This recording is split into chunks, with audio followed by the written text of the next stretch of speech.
Ladies and gentlemen, good day and welcome to Sonata Software Limited third quarter 2022-23 results update conference call. As a reminder, all participant lines will be in the listen-only mode, and there will be an opportunity for you to ask questions after the presentation concludes. Should you need assistance during the conference call, please signal an operator by pressing star then 0 on your touchtone phone. Please note that this conference is being recorded. I now hand the conference over to Mr. Samir Dhir, CEO from Sonata Software Limited. Thank you, and over to you, sir. Thank you, Tanvi. Hello, everyone. My name is Samir. Good evening to all of you, and I hope 2023 has started well and on a great note for you and your families. A very warm welcome to all of you on this conference call to discuss our strategy and goals and the financial results for the quarter Q3, which ended on December 31, 2022. It is my pleasure to share the progress we have made with respect to our vision and growth trajectory for Sonata. My executive team and I are continuously working judiciously to accelerate our growth and build scale in terms of large deals, large clients, markets, partnerships, and talent. I'm also happy to inform you that the CEO succession transition process is successfully completed between Shrik and myself, and I'm delighted to have the opportunity to serve our clients and our team members globally across all business lines of Sonata. With that, let me provide you with an update for our 4-year goals that I outlined in the last call. We are taking strides in line with our commitment to scale our international business to be $500 million in 4 years and be known in the market as the modernization and digital engineering experts, and also scale our India operations aligned towards our strategy to gain market share with end-to-end annuity contracts in data and cloud modernization opportunities. In addition, we're committed to our ESG goals to achieve our sustainable development goals as we move forward. Let me start with the update on scale. Our clients have accepted the need to modernize and evolve on a continuous basis, and even in these uncertain times, spend on modernization initiatives is continuing with an objective to achieve faster, more efficient and automated business systems, which are typically hosted on cloud. Towards that, we are making investments in our GTMs, the go-to-market strategies, all focused on modernization and automation primarily in our key markets, which is the UK, US, Europe, India, and ANZ. We will strengthen our solutions for our key verticals, which is TMT, telecom, media, and high tech, manufacturing, retail and travel, BFSI and healthcare. If you recall, we launched BFSI and healthcare as specific verticals we want to focus on about 2 quarters back. We have also focused on emerging technologies and maturing our capabilities in AI. We are aligning our go-forward structure to enable this growth. Towards that, we are delighted to create the role of a CTO, and Raj is going to be the CTO for the company go forward. And this role is being created to excel as an engineering powerhouse and build capabilities and solutions consistently with a dedicated focus on deepening practices and competencies. Sonata is well positioned and is focused in a laser-sharp manner using its platformation framework, leveraging our Lightning tools. And Lightning tools are a industry-leading suite of tools for accelerated modernization programs for our clients. In addition, our partnership with Microsoft is going from strength to strength. Once again, we received the Microsoft Business Applications 2022 and 23 Inner Circle Award. We're truly delighted with that achievement. We recently also achieved the status for Microsoft Cloud Solution Partner and attained all the 6 new Microsoft Solution Partner designations covering data and AI, innovation, modern work, and security. Towards that, these investments that we've been making in the recent quarters have enabled us to win large deals. We announced 4 large deals in this quarter, but I'm going to cover a summary of 2 large deals that we have recently won. The first one, a US-based large electric utilities client with operating revenue of nearly $15 billion and over 13,000 employees. This client delivers power to 15 million consumers in the US. Client wanted to provide an enhanced experience to their consumers by ensuring efficient field management, service management, and also wanted to automate mobile workforce management to improve service optimization and scheduling. our teams judiciously work with the client and propose a solution to build and develop and build and implement a new platform to transform a client servicing model and improve field workforce improving productivity immensely. This is a 2-year program, and this is a large deal for Sonata as we move forward. The second one is for an Australia-based client, who have revenue greater than 1.5 billion. They improve road safety for motorists. They're headquartered in Brisbane, and they serve approximately 1.75 million members. The client runs their core systems on legacy platforms, limiting their ability to scale and provide enhanced member experience with requisite compliance. So our teams got together and proposed a platform that will be built for them to modernize and transform their core business application suite using omni-channel and connected organization with customer 360-degree view. We will bring our expertise and skills in CRM, Azure, AWS, and data to deliver the required outcomes. This is a 3-year program, and again, a large deal for Sonata. We are very delighted that our investments and the inroads that we've been making for the last 3-4 quarters are really helping us win these large programs as we move forward. On the topic of scale, we continue to scale our operations from a people perspective. We are continuing our talent attraction strategy. Towards that, even in this quarter, in the Jan-March quarter, we'll continue to take the freshers from the college. We will take around 150 freshers in this quarter again. We also launched a Sonata Spark program, which was really to ignite entrepreneurship in our team members. Towards that, we're delighted that we got several entries to give innovative ideas that we want to take to our clients as we move forward. This is our effort to encourage entrepreneurship within the company as we move forward to bring the technology expertise of our engineers for our clients' benefits. Moving from scale, talking about ESG, we're very proud to receive a score of management category, which has been given to us by Carbon Disclosure Project, CDP 2022, for all our actions and efforts towards building sustainable practices in business, towards transparent and open reporting.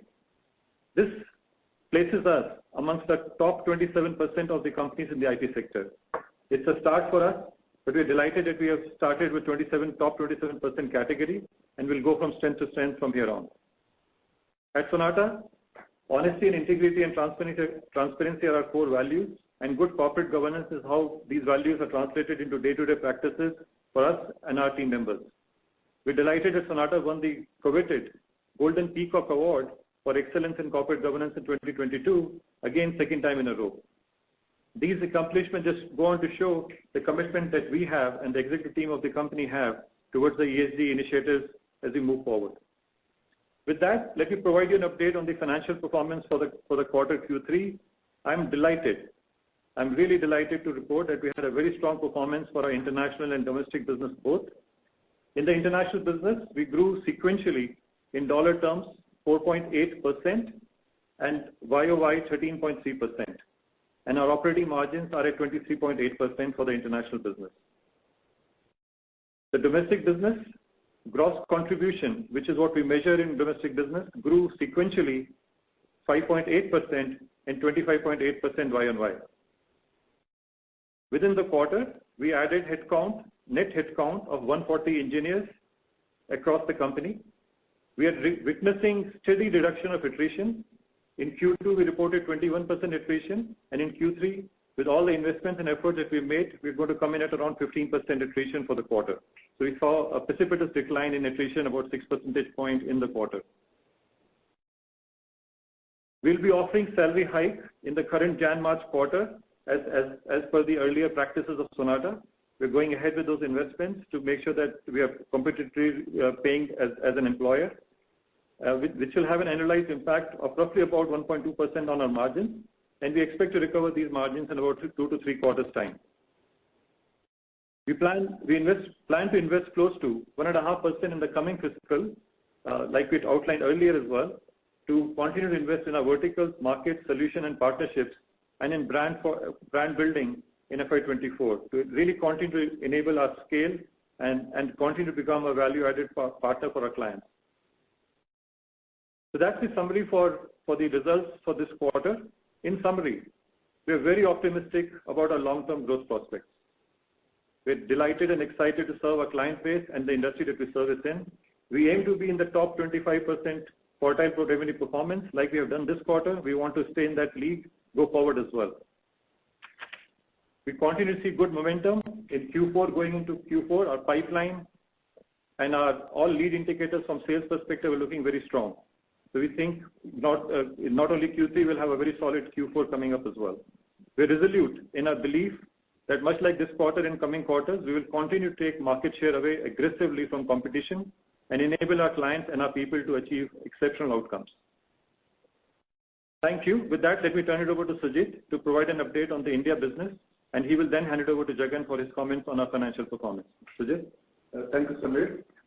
As Samir already mentioned, we had a very outstanding quarter. We continue to grow our cloud business as well as our infrastructure business in Indian market. We strongly believe that our market growth will continue in the coming quarter. Most of our enterprise customers who have gone into their business transformation process, we believe it is not going to reverse, and all those processes will continue with that at our customer end, and we will be working with our customers through all these transformation projects. Going forward, we'll continue to focus on our existing customers, which help us in building our annuity growth. While focusing on the enterprise customers, we will also continue to work with some of our new alliances to get into some new customer segments like the corporate segment. Thank you. Passing on to Jagat. Yeah. Thanks, Sujit. Good evening, all. We'll start with the update on the financial performance. As mentioned by Samir, the quarterly revenue growth for the international business in dollar terms has been very, very strong at 4.8%, and in rupee terms it has been strong at 6.3%. The year-on-year growth in dollar terms has been 13.3%, and in terms of rupees it was 23.9%. The PAT has been up for the quarter by 4.4% and yearly growth of 20.5%. The domestic business gross contribution has grown by 5.8% quarter-on-quarter and 25.8% on year-on-year.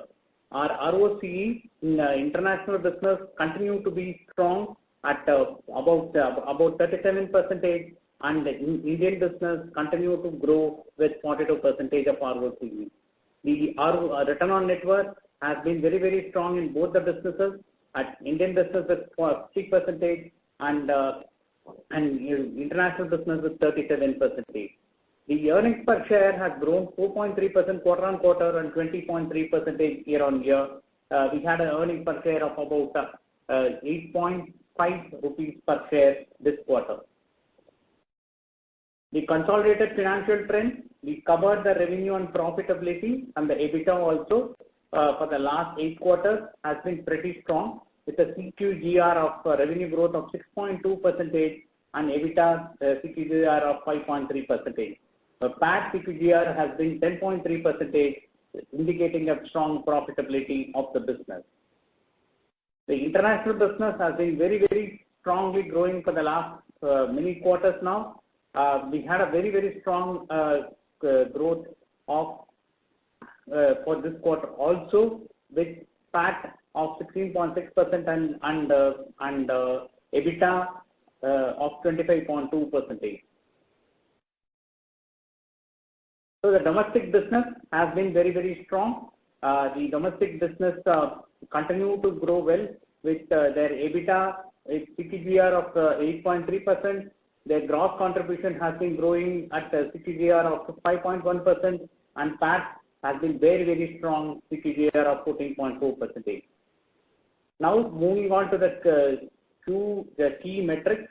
Our international business in international business with we have disclosed a geographical trend of the revenue seems to be strong. This quarter Europe has been strong for us, as well as the rest of the world has been strong for us. The number of customers added very, very strong for this quarter at 20, and client concentration remains at the same level for top 10 and top 20 customers. Number of $1 million customers continue to grow up for us, and this quarter has been one of the strong performance of 46 customers more than $1 million. So the vertical mix, what we have mentioned here, we have reported the earlier verticals, what we were reporting till last quarter, as well as Samir confirmed about the new verticals, what we are going to monitor or focus on for the coming years. So we have given the new vertical mix of revenue also for the as a transition now for people to understand. So we have covered the top go-to-market. What is the performance of for Q3 of last year, current year, last quarter, current quarter? We are actually covering this to give a view of what is our go-to-market strategy and what are the areas how we are going to serve the customers. This data has also been given to get a feel on the new reporting what we are going to follow and the data sharing with all the investors. So this actually helps us to highlight our technology focus or the business focus what we have on where we are going to serve the customers. With this, I conclude my update on financial performance. Thanks to all of you who have joined the call, and we will continue to focus on growth and scale in the coming quarters. Thank you. Open for questions. Thank you. Yeah. We will now begin the question and answer session. Yes. Anyone who wishes to ask a question may press star and 1 on their touchtone telephone. If you wish to remove yourself from the question queue, you may press star and 2. Participants are requested to use handsets while asking a question. Ladies and gentlemen, we will wait for a moment while the question queue assembles. The first question is from the line of Baidik Sarkar from Unifi Capital. Please go ahead. Hi Samir, Sujit and Jagan. Congrats to you and the team on a good print. A couple of questions predominantly around your large deal. Could you qualitatively flesh out what is the exact space and capabilities we're targeting here and how deep this funnel is? I ask this in the context of vendor consolidation that is currently underway, and the numbers from your bigger peers indicate consolidation at their end, right? So given a relatively smaller size, I'm just trying to understand the strength in our positioning and the key risks to our assumptions from here in our 4-year journey. Sure. Hi, this is Samir, and let me take this on. So I think the deals that we just discussed earlier, they're essentially around modernization for our client's estate. As you know, this is an era where customers are truly committed to spending money to make sure that their consumers stay loyal to them, that they can reduce the customer churn, and they can provide superior customer experience. So both the deals that we shared earlier today are in that direction. They are going to modernize their agenda from a customer experience perspective, modernizing their platforms, and we will bring our capabilities from modern technologies like cloud and data to transform their experience. So they are really not in the consolidation space per se. They are in the modernization and revenue acceleration space for our customers. At this point in time, for not only these deals, other deals that we are seeing, we continue to see the spend and the demand environment really robust from a modernization agenda perspective, as I outlined earlier. Sure. And quantitatively, I understand you don't give out a 12-month order book per se, but in the traction in your business, is there a range that you can help us imagine? Yeah, so like we have outlined that we are steadfast towards doubling the size of the business in 4 years. We are on that path already. This quarter is a resounding outcome towards that strategy. So we'll continue to continue the journey as we move forward as well. We do not see any aberration. Of course, as market pivots, if it does pivot, there are some softness people are talking about. But at this time, we are not seeing any softness in our pipeline or order booking at this point in time. To the point Jagan mentioned earlier, starting next quarter, we will also start sharing with you our order booking summary as we are rehashing out our investor information. Yeah, that's very helpful. And does that 4-year aspiration of $500 million have a large inorganic assumption to it, or how should we just read this organically? Yes, I think it will be a combination of largely organic, but there will be some inorganic tuck-ins we will do as we move forward to really bolster our capability set more than anything else. We are not looking to acquire properties from a scale perspective, but we're definitely looking to acquire properties from a differentiated capabilities perspective to augment our modernization agenda that Sonata is marching on now. Yeah, and just one last question before I get back into the queue. How should we read your incremental 150 bits investments on go-to-market and SDA? Given the traction in our business, will the operating leverage neuter this out, or should we assume a like-to-like 150 bits cut in our margins for FY24 for the whole year normalized? It's a great question. I think we expect the leverage to kick in, which will give us the incremental dollars we need to invest in the business. But we also expect around 1 to 1.5% in incremental investment over and above the leverage that you discussed to continue to invest in the business as we scale forward. Right. So ceteris paribus for the entire year, I think it's fair to assume 150 bips kind of a downtrend, just for your services business. That's the print reading for 24. That's right. And that's just to accelerate towards the $500 million journey we talked about earlier in 4 years' time. Sure. And if I can just squeeze in one last question to Mr. Mohanty. The again acceleration in the domestic business this year was good. Any expected softness that I think you should imagine, say probably not immediately, but maybe 3-4 quarters down the line. Just reading the print of all the ISVs and all the product majors worldwide.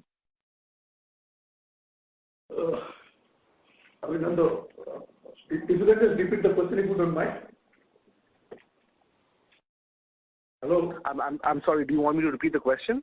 Yeah, can you just repeat the question if you don't mind? I was just trying to understand, obviously the traction in your domestic business is strong now, and this will take us through the next few quarters. But just given the, softening commentary from, OEs world over, be it Microsoft or an Oracle, it's a relative softness, not absolute softness.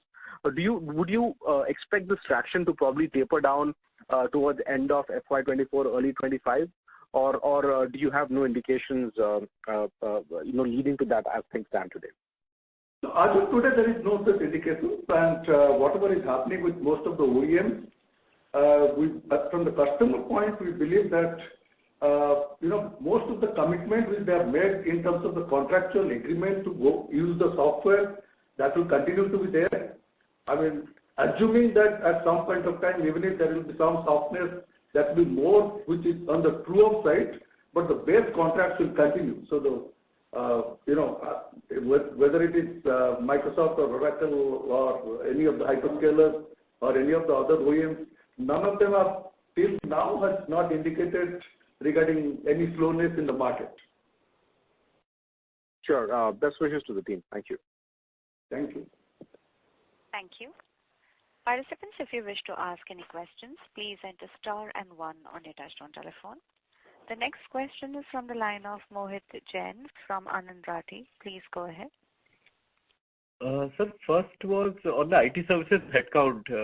Can you share that number in terms of headcount breakup for the quarter? Yeah, the IT services, we have added 140 people. 1 second, I'll just tell you that. It is 5,786 total for both the businesses together. Can you repeat the number? It is total number is 5,786, sir. Okay, got it, sir. And second, in terms of IT services margins for the quarter, for third quarter, now I'm assuming there is no wage hike, etc. in this particular quarter. You also got some benefit on cross currency towards the end. So why would we have this decline during the quarter on a sequential basis? Okay. The major reason for that is we have actually invested some money on the employee and employees engagement activities for addressing the long-term issues of attrition and employee engagement, which is reflecting in our attrition anyway for this quarter data. That had an impact of about 0.8, 0.9 bits on that. And also operational expenses going up now because the sales momentum is very high now. The operational expenses are going up for us, which is also resulting in the balance impact for the quarter. So is there a one-off expense that you have done during the quarter, or should we assume wage hikes from the quarter's margin? Not exactly a wage hike. This is not a wage hike. This is employee engagement activity. This is like a one-off kind of an activity for the quarter. but some amount of the employee engagement activities will be there in the couple of quarters more for addressing the attrition issue. So what I mean to ask is, because we are entering a wage hike quarter and this quarter's margins are close to 22%, should I assume a decline from there on, or you think there is this 40-50 basis point one-off which we should adjust before looking at wage hike for 4Q? For 4Q, the salary hike will have an impact on the margin, but operational efficiencies will cover some portions, and this employment engagement activities may tone down much lesser from here. So we expect some benefits because of this toning down as well as the operational efficiency. Okay, got it. So that was second. Third was, so now when you talk about this 1.5% incremental investment, I was under the impression that 23 also we invested already. Now, if we incrementally invest 1.5%, are we revising our growth estimate in some sense? How do you measure the return on sales investment for FY24? Yeah, Mohit, let me take that. So what we announced last time was our intent to spend investments coming into the back half of this year. But the hiring process takes time, so I think we're just about now that the new investments are kicking in with the hiring of people and talent, etc. So in Q4 quarter, we'll see some of that impact, but going into full next year, we'll see the full year impact of those incremental costs of it. And those investments are already baked into our 500 million in 4 years journey discussion. Okay, so that will be the new margin level that you guys will be operating at from 24 onwards. I'm assuming these are all recurring costs as they are hiring related. I think as scale kicks in, there will be leverage advantage in about 2 to 3 quarters, maybe 4 quarters. But for the first half for sure, and maybe second half initially, we'll see the impact. But beyond that, leverage will kick in as the growth kicks in. Second half of FY24. FY24, yes. Okay, and the last one is on healthcare. It appears there is some sequential decline there in the business. Any specific reason for that, and when should we expect a pickup there? I think healthcare business is early days right now. This is a seasonal dip. There's no softness from an overall perspective. We continue to make investments, and we're just closing out another deal in the healthcare space. So as we go into this quarter, we'll probably pick back up again. This is a seasonal variation of it. Okay, all right. Thank you very much, and all the best. Thank you. Thank you. A reminder to participants, please enter star and 1 to ask a question. The next question is from the line of Chirag Kachariya from Ashika Institutional Equities. Please go ahead. Yes, sir, I have a couple of questions.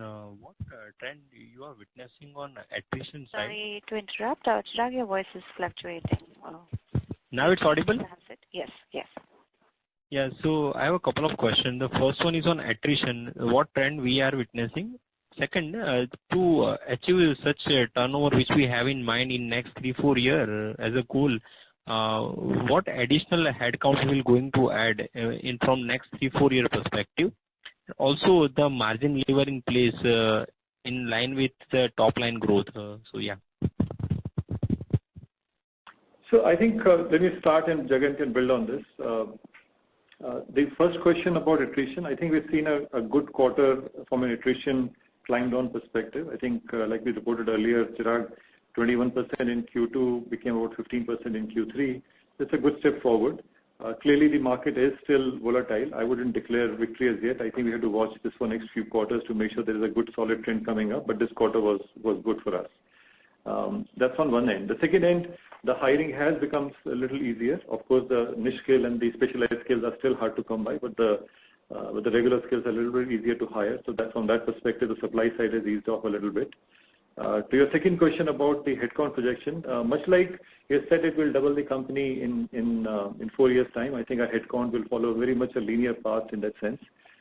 So I think we'll pretty much see from currently close to about 6,000 people. One could expect that we'll be probably double the headcount in about 4 years' time as well. So you can almost draw a linear scale from there. Okay, so thank you so much. Thank you. The next question is from the line of Amit Agarwal. Before we take the next question, I would like to make an announcement for the participants who would like to ask questions. Please enter star and 1 on their touchtone telephone. The next question is from the line of Amit Agarwal, individual investor. Please go ahead. So my question is regarding the platformation product. So what percentage of the sales we achieve from this product? And is this a blockchain product? And what are the margins we are working on this particular product? Thank you.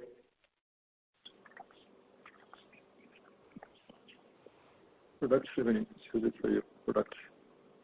Product revenue. Yeah. Revenue and margin. Yeah.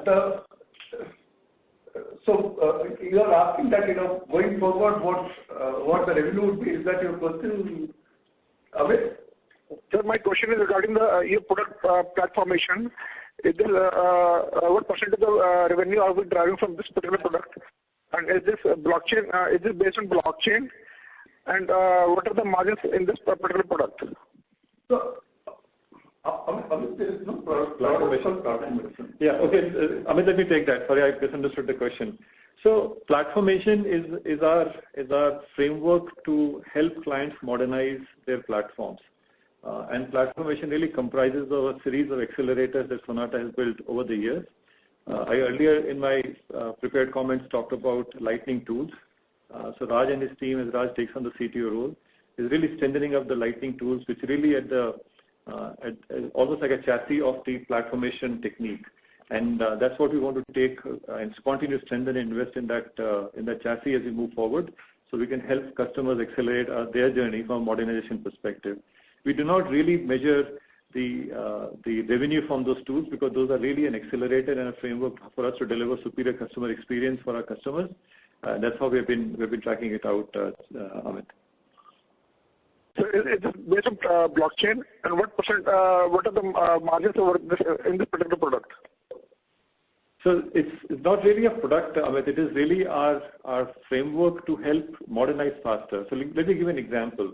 So if you are an on-prem data platform, customer has an on-prem data platform. If they want to modernize and move it to cloud, we have a series of accelerators using our platformation technique. We help move the databases from on-prem to cloud. So that's a series of products that we have. Now these products are not on blockchain. These could be on a Java stack. This could be on ETL stack or using Informatica or some other tool. These are based on smattering of technologies and a composite of this, what we call as lightning tool that we have built as an IP for ourselves.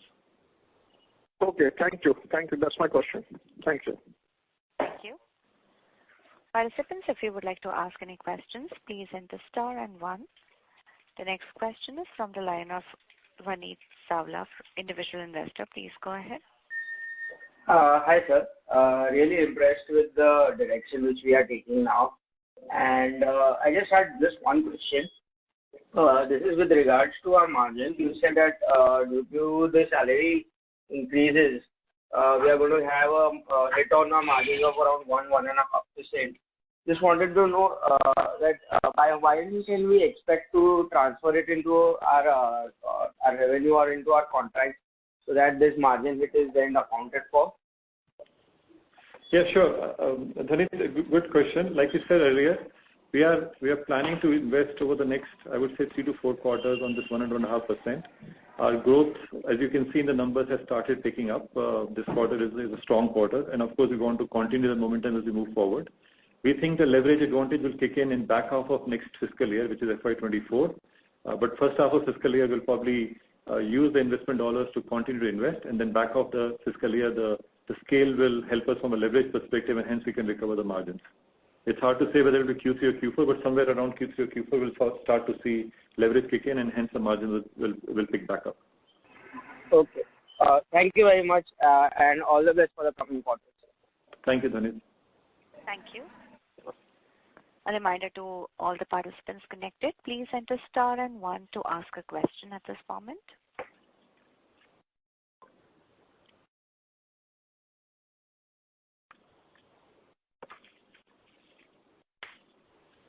Next question is from the line of Chirag Kachariya from Ashika Institutional Equities. Please go ahead. Hello, sir. Once again, I have a question on geographic specific comments that on tech budget front, what behavior you are witnessing, and when you feel that the demand will demand outlook will clear in front of you guys? If you can throw some light on that. Sure. Chirag, good question. I think the demand environment in general is pretty secular. We continue to see robust pipeline build across all geos and across verticals. Of course, there are some specific client pockets where we are seeing softness, specifically in the high-tech areas. We have one or two clients that have shown some softness, but that has been adequately covered and compensated, in fact, more than that, by other clients in the same segment and other industries. But broadly speaking, across geographies, which is the predominant geographies of Sonata, US, UK, Nordics regions, and APAC in India, and ANZ, we are continuing to see a fairly secular trend of demand across these geographies and across verticals. Of course, we have a lot of work to do in BFS and healthcare because we launched those verticals recently. Those are early incubating verticals, but as we move forward, we want to continue to build scale on those verticals as well, Chirag. Okay. And sir, in our turnover guidance of doubling in next 3-4 years, does it will be inorganic also, right? Or just pure based on organic growth? That's right. I think predominantly we expect it to be organic driven. Of course, we will have some tuck-ins inorganically to increase our technical capabilities, some specific competency areas that we want to accelerate. We'll do some tuck-ins, but yes, it will be a combination of organic and inorganic, but primarily organic. Okay, sir. Thank you so much and all the best. Thank you. Thank you. Participants, if you wish to ask any questions, please enter star and 1.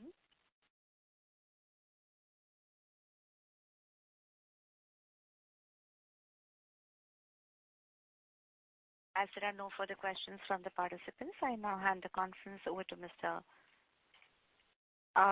Samir Dhir. We have one question from Samir Dosani from ICICI Prudential. Please go ahead. Yeah, am I audible? Yes. Yeah.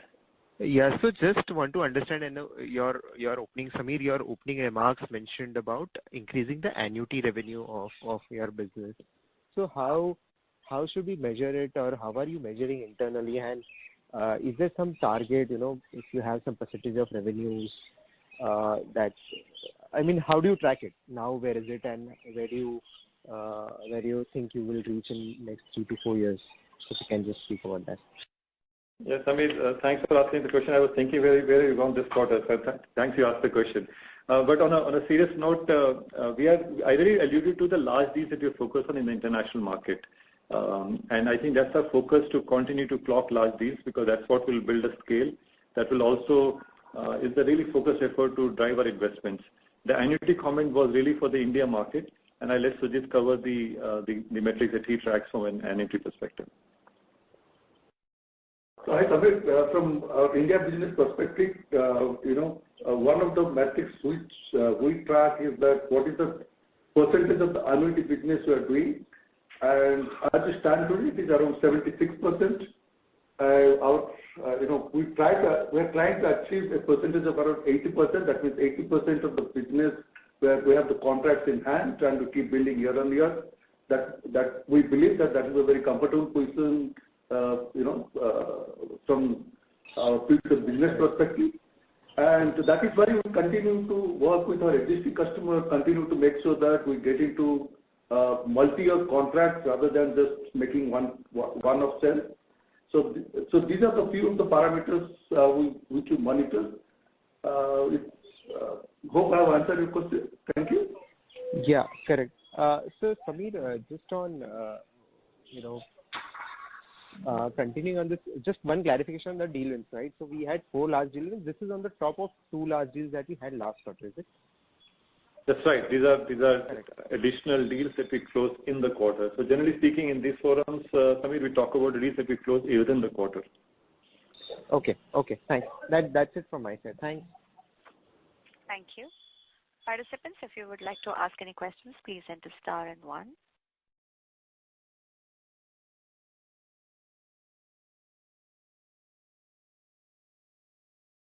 The next question is from the line of Debashish Majumdar from B&K Securities. Please go ahead. Good evening to the management team, and congratulations on a good set of numbers in a seasonally weak quarter. So Samir, one question that I have, and this is kind of a little bit of more understanding that is required.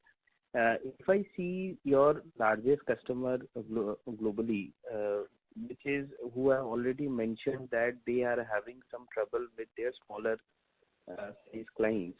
And my sense is that we must be very big with the small size clients of Microsoft, especially the Dynamics Azure side.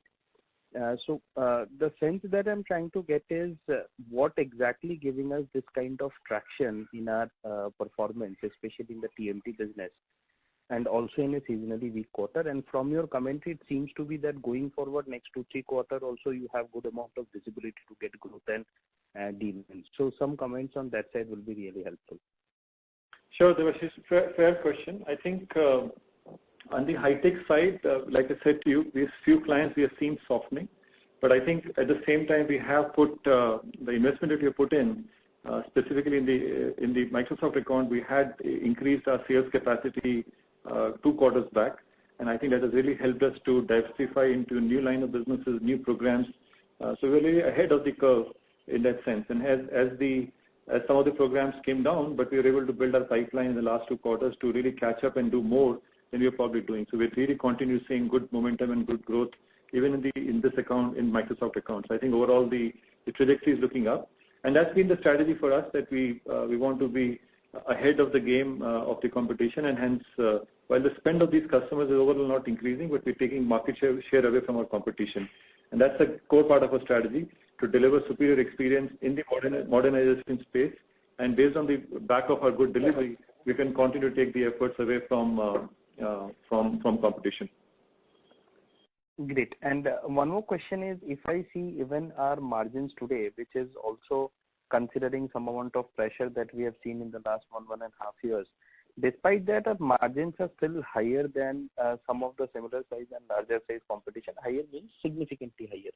So is it like our platform-based model, the MSA deals that we take, do we kind of automated a lot of things at the back end, which is helping us to get this kind of margin profile in the international business?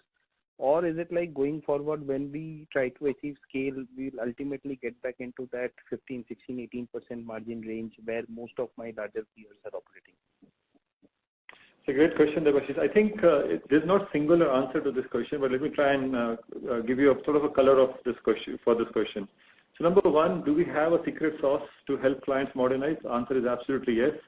The Lightning tool that I alluded to earlier in the call is really our secret sauce, and that is to couple that with the platformation technique that Sonata has built over the years. It's really helping us gain more market share at a higher premium, because this is a market which is willing to pay a premium to the expert skills and expertise.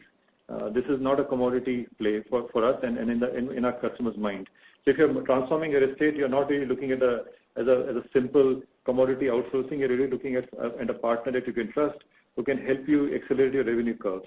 So from that perspective, we don't think the business model will fundamentally change. However, having said that, like we just outlined, we'll continue to invest in the business as we accelerate the journey. It will be a deliberate attempt, not because of our business model weakness, but our deliberate attempt to diversify the business increasingly, to expand into new geographies, and that's a bet that we'll take. And like I alluded to earlier, we're going to take a 1.5% margin hit in the coming years. That's a very deliberate part of the strategy to accelerate faster. Okay, so you are reasonably confident enough that we are not moving into the direction of 17-18% even in next 3-4 years, despite achieving scale of doubling the size that we are talking about. I think it's a reasonable assumption to make. It's hard to predict that far off, but it's a reasonable assumption to make at this point in time. Great. And one last question again on the cloud and dynamic side. So are we operating more into the infrastructure management space or more into the app development and product engineering space? I think these things are not as decoupled right now. Predominantly, if you look at it, we come from customer journey, or what we call as growth platforms in. And if that means we have to do a little bit of infrastructure work, we will pick that up. But we're primarily a customer experience growth platform oriented company, and that's why I alluded to earlier that we are on the customer experience side, building platform which accelerate revenue for the customer. That's our strong suite. Having said that, is that the entire suite? No, but I would say 70-80% is in that area. But that's a business which is more project dependent, and it will always be like that. And that is where maybe my sense is that you are getting some amount of pricing power and better margin also. Is the understanding correct? That's probably a reasonable assumption, yes. Okay. Thank you very much for your time, sir. Thank you. The next question is from the line of Amit Chandra from HDFC Securities. Please go ahead. Yeah, hi sir, and thanks for the opportunity. So my question is regarding the travel vertical. So we have seen some recovery in the travel vertical, but still we are much below the pre-COVID levels that we used to operate. So what is happening there? Because most of the other companies have shown strong growth, and also the spending is back in terms of like by most of the travel clients. So what's happening with our top travel client there? It will be helpful. Yeah. So on the travel vertical, Amit, the commentary from our clients has been pretty positive. They had a great summer, and the bookings that they've seen in winter have been extraordinary as well. They are cautiously watching the bookings that are coming up for summer in 2023. But as far as bookings for summer and the winter are concerned, they'll be pretty robust. As you know, the investment to IT follows a little bit of a lag cycle, and that's what we're witnessing, at least in our clients. Is the demand picking up? The answer is absolutely yes. Are we seeing growth? Again, the answer is yes. But is it at a cliff that will offset the pre-COVID levels? I think it will take several quarters for us to catch up to that level. But the momentum is in the right direction because the customers are seeing the momentum in the right areas. Okay, sir. Thank you. Thank you. Participants, if you wish to ask questions, please enter star and 1.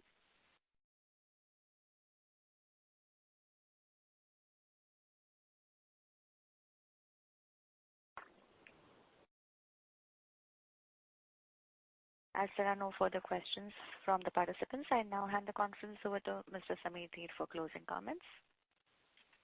Thank you, Tanvi, once again. Thank you all for joining today.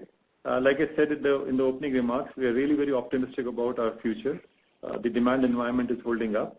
Of course, we live in an uncertain market, and we'll continue to watch the market. But as we speak today to you, we are very bullish about the future, and we continue to take market share aggressively away from our competition using our differentiated platformation and Lightning Tools framework, and really enable the journeys accelerated manner for our customers and our employees towards success.